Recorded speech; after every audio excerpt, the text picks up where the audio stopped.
pengantar dasar atas kelompok. Organisasi dalam operasional serta pengembangannya akan melahirkan terbentuknya berbagai kelompok, baik untuk pihak manajemen maupun atas kesadaran yang lahir dari anggota kelompoknya. Dalam organisasi, suatu kelompok yang lahir dari manajemen pihak inisiasinya maka disebut sebagai kelompok formal. Adapun kelompok yang bukan terbentuk dari organisasi disebut sebagai kelompok non-formal. Definisi dari kelompok. Menurut Gibson et al. 2012, kelompok sebagai kumpulan individu di mana perilaku atau kinerja seseorang anggota dipengaruhi oleh perilaku atau kinerja anggota lainnya. Menurut Stephen P. Robbins dan Judge 2013, kelompok sebagai dua atau lebih individu berinteraksi dan saling gantung yang datang bersama-sama untuk mencapai tujuan tertentu. Berikutnya, ciri-ciri dari kelompok. Yang pertama, beranggota minimal 2 orang. Yang kedua, anggota saling berinteraksi dan ketergantungan satu sama lain. Yang ketiga, perilaku dan kinerja anggota saling mempengaruhi satu sama lain. Dan yang terakhir, adanya tujuan tertentu yang ingin dicapai. Alasan pembentukan kelompok pada organisasi. Pada dasarnya, orang di dalam suatu organisasi membentuk kelompok karena berbagai alasan. Yang pertama, sebagai pemuas kebutuhan, di mana di dalamnya ada keamanan, sosial, dan penghargaan. Individu akan merasa aman karena tidak sendirian. Individu akan merasa lebih kuat dan percaya diri terhadap ancaman. Dan berkontribusi dalam kelompok menunjukkan kebutuhan sosial semua orang. Yang kedua, adanya kedekatan dan daya tarik. Yang ketiga, adanya tujuan kelompok. Dan yang terakhir, adanya alasan ekonomi. Teori pembentukan kelompok. Menurut Woodhans, yang pertama ada propinquity teori, yaitu teori kedekatan. Yang kedua ada classic teori, yaitu teori klasik. Yang ketiga, classic balance teori, yaitu teori keseimbangan klasik. Yang keempat, ada exchange teori, yaitu teori penukaran. Jika menurut Stephen P. Robbins dan Judge, yaitu adanya social identity teori, yaitu teori identitas sosial. Yang pertama, teori kedekatan. Karena afiliasi ruang dan geografis, individu dalam organisasi saling berafiliasi. Teori ini memprediksi bahwa siswa lebih cenderung duduk berdampingan satu sama lain di kelas, membentuk kelompok. Karyawan yang bekerja di pabrik, kantor, atau manajer yang berdekatan satu sama lain akan memiliki kemampuan untuk bergabung dalam kelompok yang sama seperti karyawan di dalam organisasi. Selain itu, teori ini tidak berkonsentrasi pada kemajuan teknologi yang dapat melampaui batas fisik dan ruang. Teori klasik. Teori ini berdasarkan atas 3 elemen, yakni activities, interaction, and sentiments. 3 elemen ini berhubungan satu sama lain secara langsung, akan tetapi elemen utama pada 3 poin itu adalah adanya interaksi. Semakin banyak interaksi antar individu, semakin banyak aktivitas dan interaksi yang dilakukan bersama mereka. Semakin banyak sentimen orang terhadap satu sama lain, semakin banyak kegiatan dan interaksi yang mereka lakukan bersama. Teori keseimbangan klasik. Teori ini digagas oleh Theodor Nekom. Konsep dasar teori ini adalah bahwa orang tertarik satu sama lain karena mereka memiliki sikap dan nilai yang sama tentang satu hal dan tujuan yang relevan. Hubungan terkait ide ini akan membuat peserta berusaha untuk menjaga keseimbangan simetris antara daya tarik dan sikap umum. Teori pertukaran. Teori ini didasarkan pada adanya hasil imbalan dan biaya atau reward cost dalam proses interaksinya. Adanya nilai tingkat positif paling minimum atau imbalan lebih besar dari biaya merupakan suatu hasil perlu ada agar adanya ketertarikan atau afiliasi bisa terwujud. Menurut Stephen P. Robbins dan Judge 2013, teori terbentuknya kelompok disebut teori identitas sosial atau social identity theory. Teori ini mengemukakan bahwa orang memiliki reaksi emosional atas kegagalan ataupun berhasilnya kelompok mereka, karena adanya rasa harga diri yang muncul atas dasar keterkaitannya dengan kinerja kelompok.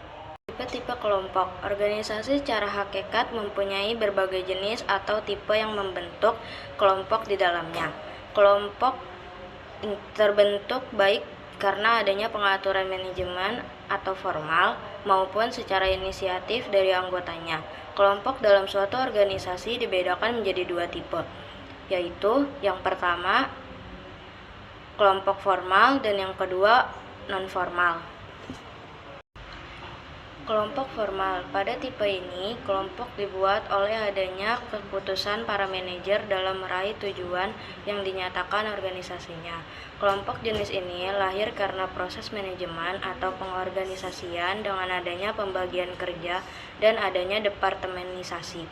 Kelompok pembeda pada kelompok formal diantaranya yang pertama, kelompok komando atau command group, yakni kelompok yang strukturnya sudah ditentukan organisasi atau adanya bagan organisasi. Terdiri dari bawahan yang kemudian melaporkan langsung ke supervisor atau atasan. Yang kedua, kelompok tugas. Task group merupakan kelompok yang terbentuk dalam hal penyelesaian tugas atau proyek tertentu. Kelompok non-formal. Kelompok jenis ini merupakan jenis kelompok yang muncul karena adanya usaha individu dan kemudian berkembang menjadi bagian dari kepentingan bersama, serta adanya persahabatan daripada hal yang didesain secara sengaja. Kelompok non-formal lahir secara natural dalam merespon berbagai kebutuhan para anggotanya atau secara sosial. Kelompok non-formal dibedakan atas dua tipe, yaitu yang pertama kelompok kepentingan atau interest group, yakni kelompok yang dibentuk atas dasar inisiasi individu dan atas dasar adanya kepentingan, tujuan, serta minat yang sama. Yang kedua, kelompok persahabatan atau friendship group merupakan kelompok yang dibentuk atas dasar inisiatif individu karena adanya karakteristik yang sama, diantaranya usaha, jenis kelamin, kepercayaan politik, hobi yang sama, latar belakang etnis yang sama, dan sebagainya. Selanjutnya adalah properti kelompok. Berikut adalah beberapa properti kelompok yang dimaksud. Pertama, peran adalah kumpulan pola perilaku yang diharapkan yang terkait dengan posisi sosial tertentu seseorang. Dalam hal peran, tentunya kita harus memahami bagaimana peran itu sendiri berlaku dalam suatu organisasi atau untuk individu itu sendiri, yaitu persepsi peran, ekspektasi peran, dan konflik peran. Yang kedua adalah norma, adalah standar perilaku yang disepakati di antara anggota kelompok. Norma sebenarnya dapat mencakup beberapa aspek dari perilaku kelompok, yaitu sebagai berikut: norma kinerja, norma penampilan, norma pengaturan sosial, dan norma alokasi sumber daya. Yang ketiga, status adalah posisi sosial atau peringkat yang diberikan orang lain kepada kelompok atau anggota kelompok. Status sangat mempengaruhi perilaku seseorang dan memiliki dampak besar pada perilaku mereka. Ketika seseorang melihat perbedaan antara pandangan mereka tentang status mereka dan pandangan orang lain tentangnya. Yang keempat adalah besaran, adalah perilaku kelompok secara keseluruhan dipengaruhi oleh besaran kelompok. Tetapi dampaknya tergantung pada variabel dependen apa yang kita lihat. Yang kelima adalah kekompakan, adalah situasi di mana anggota kelompok tertarik satu sama lain dan ingin tetap bersama. Yang keenam adalah keragaman, yaitu sejauh mana para anggota dari suatu kelompok memiliki kesamaan atau berbeda dari satu sama yang lain.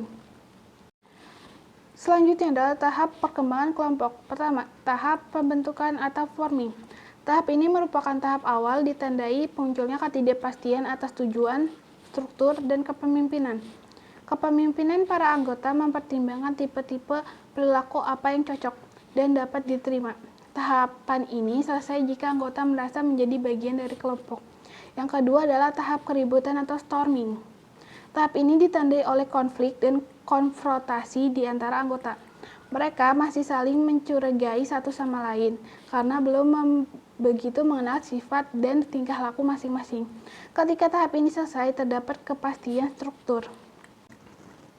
Yang ketiga ada tahap penormaan atau norming. Tahap ini menjadi solid kohesivitas tinggi, dan perbedaan menjadi kerjasama. Yang keempat ada tahap berkinerja atau performing. Tahap ini sudah berfungsi dan fokus pada penyelesaian tugas. Untuk kelompok kerja permanen, berkinerja adalah tahap akhir. Untuk tim, panitia, satgas, dan sejenisnya terdapat tahap pembubaran. Kelima ada tahap pembubaran atau adjourning, tahap akhir. Untuk tim panitia, satgas, dan sejenisnya terdapat tahap pembubaran. Selanjutnya ada contoh kasus, yaitu kelompok di dalam universitas yang terdiri dari dosen, mahasiswa, karyawan, dan para pemimpin kampus harus dapat saling bekerja sama untuk mewujudkan tujuan organisasi. Organisasi akan cepat mencapai tujuannya apabila ada keterpaduan antara tujuan kelompok tersebut dengan tujuan organisasi. Keterpaduan dalam kerjasama antar kelompok dalam organisasi tidak mungkin didapatkan apabila tidak ada keterpaduan individu-individu sebuah kelompok. Tidak hanya keterpaduan antara individu dalam kelompok tersebut, tetapi harus ada komitmen yang sama antara anggota kelompok. Di sini adalah poin utama yang menyebabkan konflik dalam studi kasus di atas, yaitu masalah pemukulan yang dilakukan oleh dosen terhadap seorang mahasiswa. Ini disebut juga konflik antar individu yang ada dalam sebuah organisasi. Menurut Kass, tahun 2000, konflik antar individu dalam organisasi disebabkan oleh perbedaan peranan dan kepribadian. Jelas bahwa antara dosen dan mahasiswa mempunyai peran yang berbeda. Dosen mempunyai peran untuk mengajar dan mendidik mahasiswa, sedangkan mahasiswa mempunyai peran untuk menghargai dosen dan partisipatif aktif dalam perkuliahan. Perbedaan peranan tersebut memang sudah diatur oleh organisasi agar spesialisasi dalam sebuah kelompok dapat membantu untuk melakukan tugasnya dengan efektif dan efisien. Kesimpulan dari semuanya adalah pada umumnya manusia menjadi anggota dari suatu organisasi akan cenderung untuk mencari keakraban lain dalam kelompok-kelompok tertentu. Kelompok dapat mengubah motivasi individu atau kebutuhan dan bisa mempengaruhi perilaku individu dalam suatu kondisi organisasi. Manusia adalah makhluk sosial. Manusia senang berinteraksi dengan orang lain. Hal ini membuat orang lain terbuka dan saling percaya. Ketika hal ini terjadi, membuat orang lebih memahami pekerjaan mereka, struktur kelompok menjadi lebih baik sehingga memungkinkan terjadinya peningkatan produktivitas.